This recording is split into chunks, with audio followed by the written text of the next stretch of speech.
कहते हैं व्यक्ति के दो मन होते हैं, एक शुद्ध मन और दूसरा अशुद्ध मन। अशुद्ध मन होने पर व्यक्ति के मन में कामनाएं उत्पन्न होने लग जाती हैं। वहीं कामनाओं रहित मन को शुद्ध मन माना जाता है। हमें भगवान की याद आती है तो वह परमात्मा जरा सा याद करते ही हमारी सहायता करने के लिए चले आते हैं। हमारी सारी परेशानियां, कष्ट, रोग बिना किसी भेदभाव के हर लेते हैं।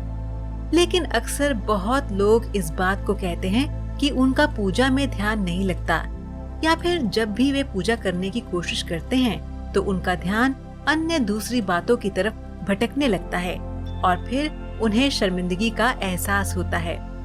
हालांकि ये समस्या हर व्यक्ति के साथ नहीं होती है, लेकिन जिन जिन के साथ ये समस्या होती होगी उनकी स्थिति बहुत ही दयनीय हो जाती है। आज हम आपको एक ऐसी समस्या से निकलने के बारे में बताने जा रहे हैं। स्वागत है दोस्तों आपका हमारे चैनल समय चक्र में। क्योंकि पूजा पाठ हम भारतवासियों का एक महत्वपूर्ण अंग है। पूजा पाठ से मन को शांति मिलती है, मन पवित्र होता है, अच्छे कार्यों की तरफ प्रेरित होता है।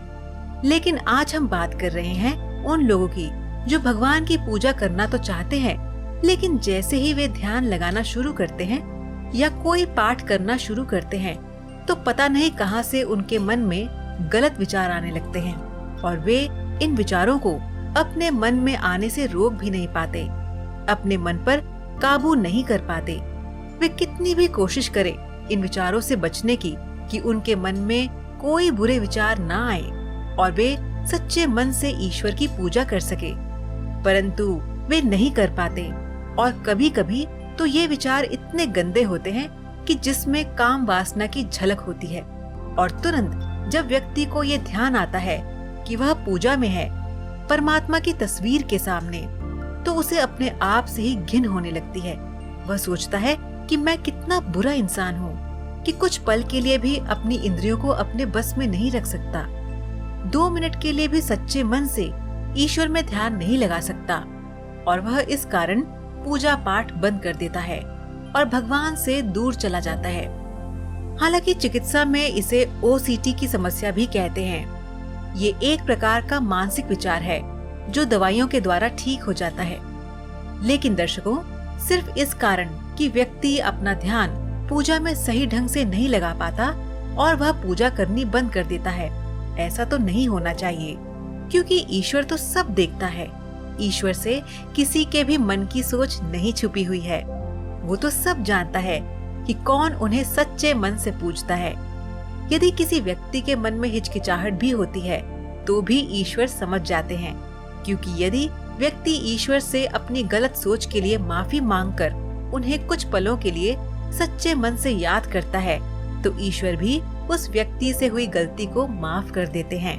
क्योंकि ईश्वर ने कभी नहीं कहा कि व्यक्ति सिर्फ इसलिए पूजा करना छोड़ दे या कोशिश भी ना करे क्योंकि उसका मन पूजा पाठ में नहीं लगता। सच बात तो ये है कि ईश्वर तो भाव देखते हैं, और ये तो इंसान की अपनी सोच होती है।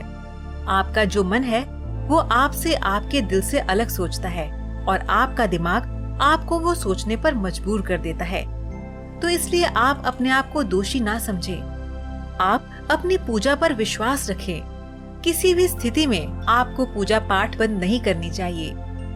पूजा में कठिनाइयाँ, व्यवधान या बुरे विचार आने का कारण भी यही है। पूजा करते समय मन में जो बुरे विचार आते हैं, गंदे विचार आते हैं, उनको दूर करने का उपाय यही है कि आप अपनी पूजा निरंतर और नियमित करते रहें। धीरे धीरे आपके कुसंस्कार कट जाएंगे और शुभ संस्कार स्थापित हो जाएंगे, क्योंकि ऐसा करने से आप अपने मन पर विजय प्राप्त कर लेंगे और अपनी सोच पर आपका पूरा कंट्रोल होगा, और उसके बाद इस तरह के बुरे विचार आपकी पूजा में विघ्न नहीं बनेंगे।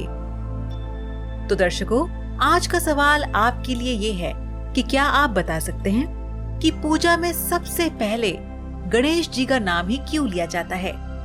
आप इसका जवाब हमें नीचे कमेंट बॉक्स में दीजिए। हमें आपके जवाब का इंतजार रहेगा। तो मिलते हैं आपसे अपनी अगली वीडियो में। तब तक देखते रहिए समय चक्र।